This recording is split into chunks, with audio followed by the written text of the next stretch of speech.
All right, how you guys doing? All right, late night, but we're going to get through this, right? All right, I need to know, am I in a conference or am I in a celebration? Clap if you think we're in a conference. If you clap, leave the room. Clap if you think we're in a celebration. Now, I got two types of keynotes I usually give. I got a real boring one. I got a real exciting one. Both contain the same content, but I'm going to let you decide. Clap if you want the boring one.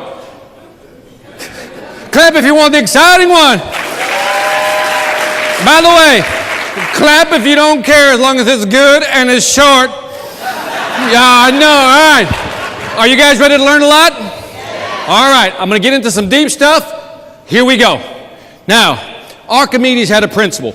He basically said, give me a long enough lever, a lever to stand and a place to stand, and I can lift the world. That's what he said. Here's what he meant in terms of selling. That if you have a client who's inert, won't move, what is our job? To grow our pole of influence to what? To leverage the client so he'll buy from who? Us. You guys with me so far? Now, can we influence people? I think you can. Webster has a real nice definition. The act of producing an effect without apparent exertion of force or direct command. I don't know about you, but I'm ADD. That's too complicated. Let's move on. How about this? The ability to guide a person's behavior to make them comply passively. I don't know about you, but that sounds too Machiavellian to me. Let's make it simpler. How about this? The ability to what? Nudge without pushing. People don't like to be pressured into buying. Would you agree with that? So what are you going to learn today? How to what? Yeah. All right. Several years ago, I started looking at the world of selling. And here's what I discovered. 98% of all the books you'll buy at Barnes & Noble, on Amazon, are dedicated to what? How to sell. And there's three categories. Strategic, right? How to approach a market, a customer. Then there's what? Tactical, face-to-face, belly-to-belly conversations we have with our customer, B2C type. Then you have the what? Psychology of selling, the motivation, woohoo, stay positive. What I noticed that there was a gap in the market. Nobody's looking at the other side of the equation because the buyer today is less trusting, less loyal, more demanding, and more price sensitive. And unless we know how to nudge them, we're not going to sell them. So I looked at the other side of the equation, which is how to buy. If I look at how people buy, if we can understand how people buy, if we understand what motivates a buyer, if we understand how they make their buying decisions, but during our conversations with our customers, if we can find moments of influence, do you think we can sell more effectively? Yes or no? I think we can. Let me show you how you've been nudged. From this morning when you got up, you have been nudged at least 20 to 30 times, but you're not even aware of it. Let me give you examples of nudging that are below your consciousness. Did you know that when you walk into a store for the first time, look at a big store like Target, they leave 10 feet of space in front of that door? Why? Studies have shown consumers need at least that much space to orient themselves before they decide which way to go. When most people walk in a store, did you know that they will walk to the what? Right, which means that the most valuable piece of real estate in any store is where? Off to the right. Did you know that consumers have a velocity?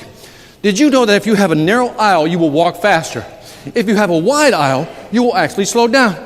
Don't believe me? Next time you go to an anchor store like Macy's or Nordstrom, notice what happens when you walk past the what? Perfume section. It opens up. The jewelry section, it opens up. Did you also know that there's something called an interception rate? What is that? You ever have somebody come up to you in the store and go, can I help you find some? Well, here's the reason they're asking that question. By simply asking that question, studies have shown that your sales will go up 30%. Register that because that's why they're asking you. Do you believe that we're impulse buyers? Yes or no? Absolutely. Where do they put the milk? When you walk into a grocery store, where do they put the milk? All right, whoever said refrigerator, thank you for the obvious. Where do they put the milk? They put it in the what? In the back. Put the meat in the back. They put everything in the back. Why? Because they want you to what? Walk down the aisle. When you come back, you see some cookies, some donuts, and you like that. We're impulse buyers. Now, let me ask you a question. When it comes to options, what do you think most people would choose? When they look at this option right here, the big burger versus a small burger, studies have shown that most people will choose which burger? The small one. Apparently, some of you are real hungry right now. Most people will choose the what? Small one.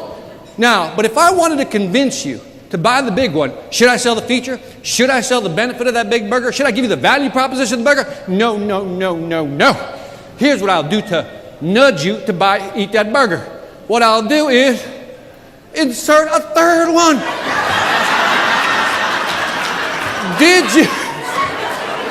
Listen carefully because this is important. When you only give a customer 2 options on your price list, they will always choose the cheapest one to mitigate their risk. But studies have shown that by simply giving 3 options, most people choose the one right in the middle. So from this day forward, how many options will you provide? 3. I had a lady ask me, Victor, what if I only have 2? I said, shut up, make up a 3rd one. I don't care, move on.